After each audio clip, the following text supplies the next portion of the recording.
Let's run through the scenarios. Tua goes down. Oh, goodness, I hate even saying it. 6th game of the season. We don't know if he ever comes back.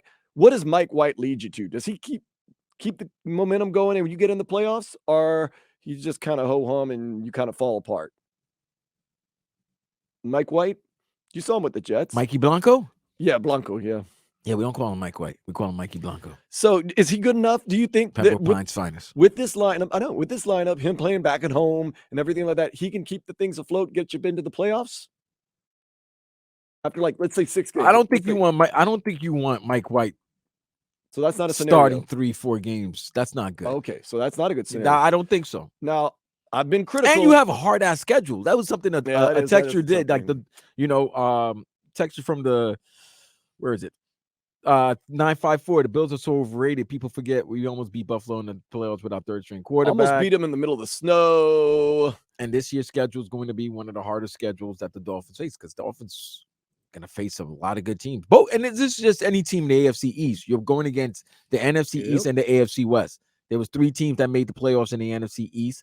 AFC West, there was 2 teams, and you're expecting a better Broncos team now with Sean Payton. By the way, if Russell Wilson craps the bed, he's donezo. Like, he's donezo. He needs to maybe be a backup dancer for his wife. That might be the next act.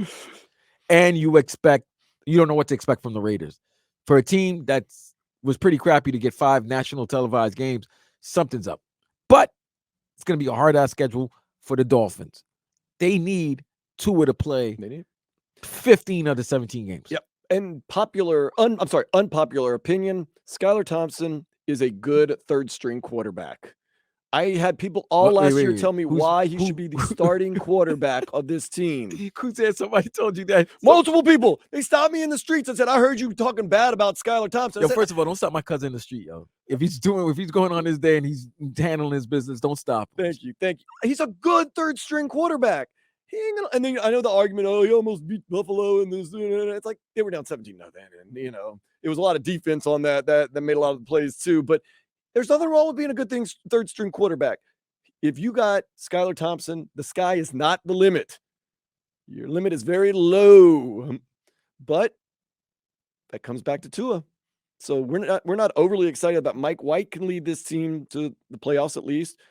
Skylar Thompson, not so much. But Tua healthy, I've told you, I think that they can make the Super Bowl. I think they're Super Bowl contenders. I think Dan Orlovsky said so much too. He just hasn't seen Tua be very healthy. Well, to back up your Skylar thing and the whole Skylar talk, guy text from the 954 said Mike White was signed early and paid more than almost every other backup, right? Mm-hmm. So now I'm in the first mini camp. Skylar got a lot of praise for how good he looks. Think that $8 million could have went somewhere else where we could have needed it more? For Mike White? That's a lot of money for a backup quarterback, bro. If you say this, if you and everyone else seems to agree that if Tua goes down, your season's pretty much a wash, well then, yeah, why spend all the money on a backup quarterback? Is that because you're hoping that Tua is only out for like a game? If Skylar's outplaying Mike White because he knows the offense and he knows the players, your backup quarterback, you're not paying a third string at $8 million. No. Give Mike White some time. Actually, don't give him some time. Don't play this year, Mike White. Sit yourself on the bench and let Tua do his thing, and we'll be happy. Well, Mike White doesn't play if Tua is healthy. That's what I'm saying. So all you're saying is, you don't want to see Mike White unless it's, mop-up duty. Steal our money. Mike White, you steal our money, and we'll thank you for it when we get that AFC championship, play in the Super Bowl. We'll see.